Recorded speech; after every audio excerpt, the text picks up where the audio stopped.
This video will have spoilers for God of War 1, since this game takes place after God of War 1, so spoiler warnings for those games will be mentioned in this video. You have been warned. After God of War 1, you should play it, but they are making those remakes at some point in the next 5 billion years, so who knows? Alrighty then, you cool with that? Okay. Let's go! God of War Ascension released on the PlayStation 3 in March of 2013 and was essentially the last major release before you then go on to the Norse entries of God of War games, and this is the one that, along with Chains of Olympus, constantly see people put as the very bottom of the major God of War titles.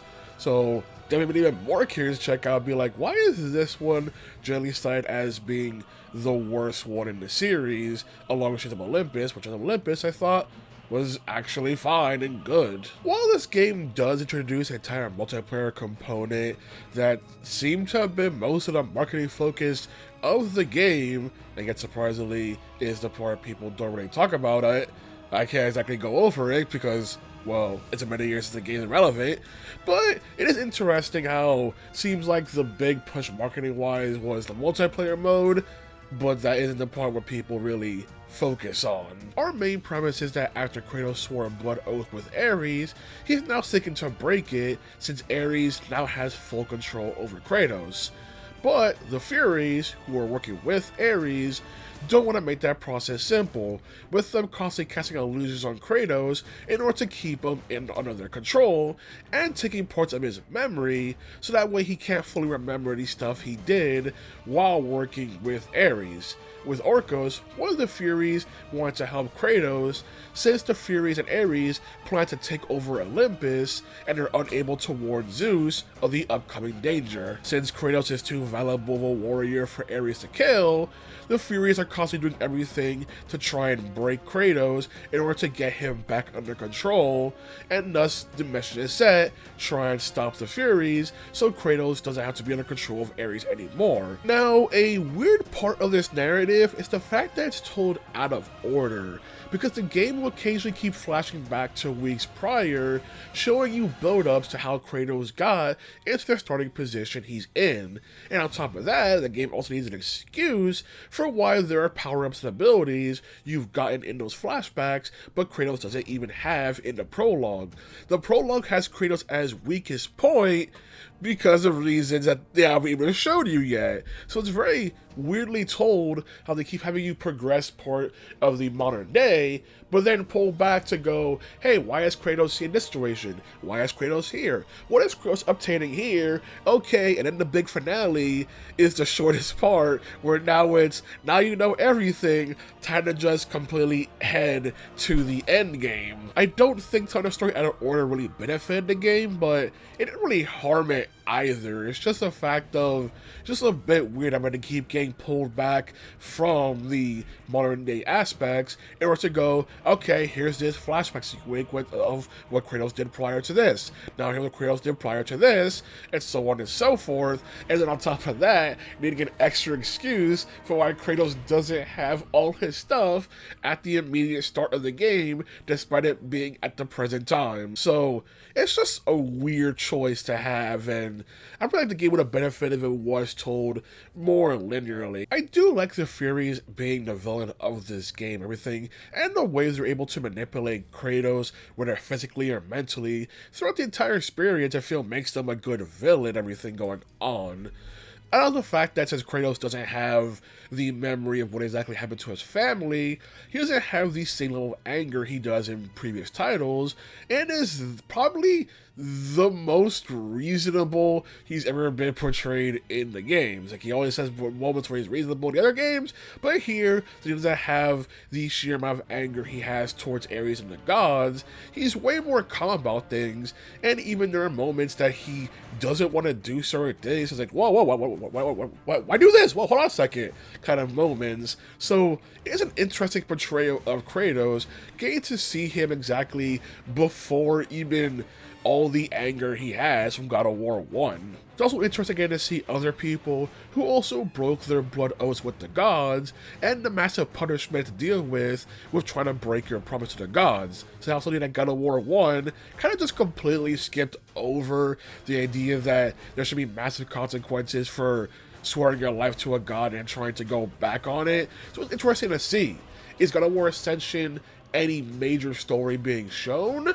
No, it is not a major story being shown, but I like what's being shown here, so this still adds to the world, adds to Kratos, and adds to the whole entire aspect of why making deals with the gods isn't something you should do very lightly. So even if it's not the grandest story being told for the series, I like what's being shown. Overall, when it comes to the story, I like the story of God of War Ascension. I like the villains of the Furies. I like how this adds a bit more to Ares as well, as whole entire plan.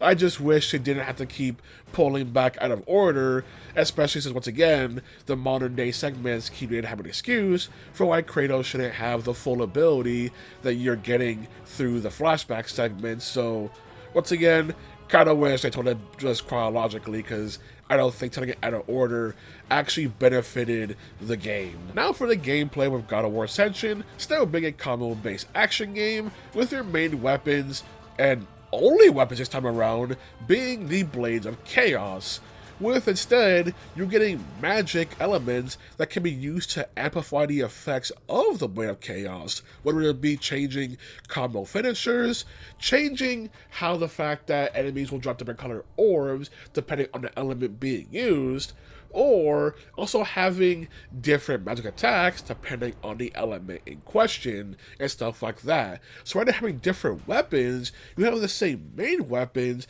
it's just different on how Kratos is able to actually augment the weapons themselves for the criteria going on, which I feel is a good workaround when it comes to doing magic and stuff like that. Although it's weird how the first one you get, the Fire of Ares, already has more stuff unlocked than every other element you get afterwards. So I know it's done for the sake of tutorial, but it is weird how the other ones you need to spend more time upgrading in order to catch up to where the first one you get already starts at. You also have a new mechanic which allows you to pick up weapons either from the environment or dropped by enemies.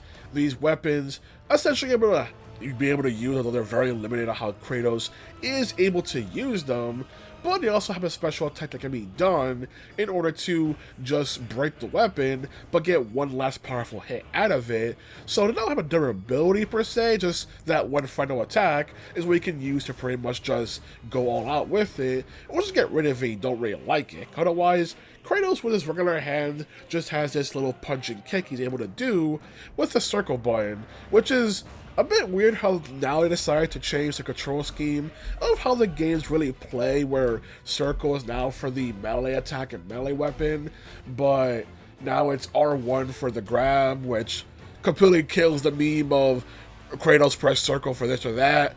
But that's besides the point. You also have the Fury Gauge, which I've seen as the biggest one of contention.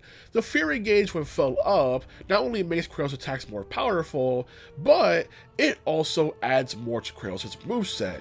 On top of the fact that if you have the ability unlocked for it, you're able to also just use the Fury Gauge to do a powerful attack. I like the fact that if you miss with it, it doesn't waste the gauge. You have to connect with the enemy in order to actually fully use the attack, so there is some grace to it.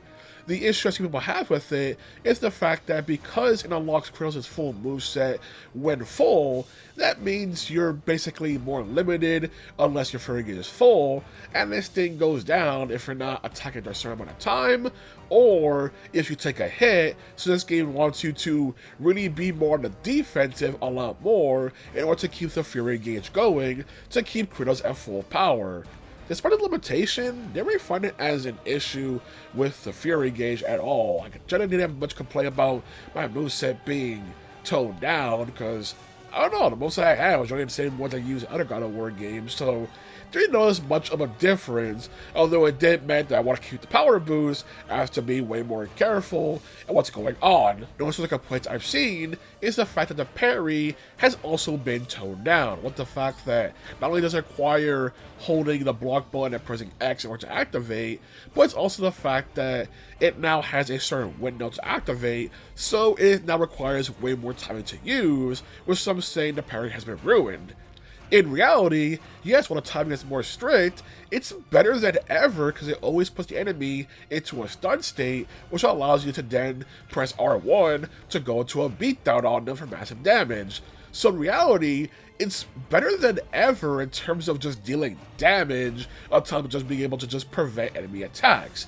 Yes, it requires more attention and more precision to use, which means you can't really pull it out at a moment's notice, but the benefit is better than ever with the amount of damage you can do to enemies. You also have the magical artifacts that we'll primarily use for the puzzle segments, and man, the puzzles are back in great detail. Some of the puzzles were a head scratcher with the tools you get, like one artifact allowing you to decay and heal things. Gotta try and move things around to perfect position and get Kratos to progress. And some of the ways I wanted to use it, I'm like, this is really cool use. Or one artifact that allows you to make a duplicate of Kratos that for puzzles is just really fun to use. Like the puzzles in this game are probably the most in-depth I've seen in the series, and they're very cool uses of the abilities you get, even though it's just like 3 artifacts you already have. But on top of the fact, you're able to still use the artifacts for combat. While one of them is useless for combat, only exists for a certain boss fight, nothing else, so get out of here, the other 2 are pretty useful, especially just being able to make a clone of Kratos to help you fight and stuff like that. Constantly see myself using that upgrade because of how useful it is for both puzzles and useful for combat. So I love the fact that the best of both worlds with the tools, even if there's just not a whole lot of them, and one of them really only exists for story purposes, not exactly an actual combat tool. My issues with the game, first, is how much the camera keeps pulling back, which can make it hard to keep track of Kratos. An issue also had in God of War 3, but with the Blades of Chaos at the start having this white aura around them and glow, it does make it more blended with the environment way more than the weapons the Blades of Exile ever did with God of War 3. So what's a bigger issue here when it comes to certain points of, whereas Kratos, I can't see him, on top of the sheer amount of enemies they'll throw at you, where it's, I see a lot of things on screen, but which one of them is Kratos? Kind of whole entire issue where sometimes it's hard to keep track of where Kratos is at moments. I'm also not a fan of several of the bosses just summoning other enemies to help them out, because I'm just not a fan of bosses that go, let me summon more mobs to help me out in this fight, completely outnumber the player. It's like, I'll find it more challenging, I just find it more annoying, and there are several boss fights that keep doing that. In this game, not a major issue in the slightest, it's just a pet peeve of mine specifically, where it's like, I want to fight the boss, all these things, get out of my way. I also have one gripe with one of the QTEs during one of the Fury fights, where the QTE actually has you move the analog stick up, which at no point in the game prior, no point in the game afterwards, do they ever have you use the analog stick in order to actually do that, and it caught me off guard and had to send me back to retry twice, because of the fact that, one, why did I expect that, and then two, there's a second prompt, I'm like, oh, it's on the right side. That means the right stick. Nope, still on the left stick. We put on the right side just to mess with you. Like, why? Why do this to me? It only happened once, but it's still annoying that it felt inconsistent on the other QTEs in the game. But speaking of fighting the Furies have to be probably some of, if not the best boss fights I've experienced in the God of War games, because I love the fact we do get moments to fight them one-on-one. You also have moments where you fight them teaming up together, and their teamwork against Kratos works so well, although at some points can be a bit of a case of, let me just hit the boss, please stop for a second, please stop barraging me. But it just works so well, and it's just so damn good of a fight.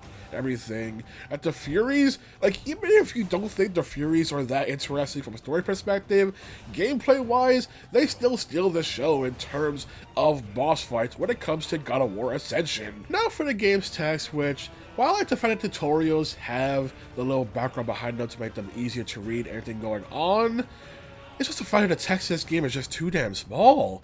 It's just so minuscule. And while, again, I like the fact that the subtitles have the more bold font to stand out, which is a color different from white, because like I said earlier, where even just the Blades of Chaos having the basic white coloring for their attacks can still get lost in the environment. I just wish more could be done with the text because they're just so tiny. I don't understand why they're making it hard to read, especially when, once again, we got HD space resolution. We could use all this. I appreciate that tutorial text and stuff like that have the window, everything to make it stand out for the environment, but I wish I could have used that for subtitles as well, and I just wish the text was also bigger and everything, rather than being so minuscule. Like, why is it so tiny? It's also so jarring, because I played Ghost of Sparta earlier, and that one had bigger text than this, and I was like, nope, back to the tiny text for God of War Ascension, because we are on HD platform, so the text must be small for some reason. So that is my gripe with the text. It just needed to be big and be easier to read. And you will be reading a bunch, since there are plenty of notes in the game that keep being found in order to add more lore and background to the stuff going on. So that should be easier to read, please. Speaking of text, there is also a trophy that got infamously changed due to backlash from reviewers, which was the trophy titled Bros Before Hoes. So basically, a big reviewer that got upset about it was Adam Sessler, who did not like the trophy, although I feel like people misinterpret how you got the trophy and everything, but besides the point. Either way, I have no issue with them changing the trophy name. My issue is more the sense of, why is this the trophy that you get upset about, but God of War 3 had infinitely worse trophy names that only got changed in the PS4 remaster and not via an update, where this one got changed before the game even came out. So it's just weird, the selectiveness of the ones they want to change with saying this is too much. It's like, really? This is where you draw the line? Overall, God of War Ascension, I like God of War Ascension. I don't get the massive hate it gets for the game. Given the complaints I've seen for it, I just don't really agree with it. I just find God of War Ascension just a damn good time. Hell, one thing I found baffling, at the time when the game was new, people complaining about, oh, you used the right stick in order to dodge. You do that with every numbered game. Why is Ascension being blamed for this? The other complaint I've seen is during the fact that the story is nothing major, which, fair enough, it isn't, or the fact that the range meter may mess with combos, but again, haven't really seen or felt that experience myself, so can't really comment on that complaint. But the fact that the gameplay is fun, I like how they do the magic system this time around, they like the artifacts that they use for puzzles and combat, I enjoy the story and what's being told, even if it's nothing major to the God of War series or anything going on. It's just a fun spin-off title. In this case, another prequel title, since again, God of War through the time of this video was supposed to be the finale. So it's just another fun game to have with Kratos, another game with Kratos. So I don't know, can't really complain much, especially with the quality of the boss fights they give us in this game as well, being so damn good. Like, even the gripes I have with the game either aren't that major, or they're carryover issues from previous titles, specifically because they want to increase the scale of what's going on, which the God of War games like doing for a number of entries, but don't really know how to fully handle the case of increasing the visual scale, while also not sacrificing some of the readability and gameplay aspects, like pulling the camera back way too much. Stop that whole entire thing. So I gotta say about God of War Ascension, I like the game, and I don't know, I just don't really see it as a weak God of War game, or even a weak game period. Gotta say about it? Alrighty then, good day.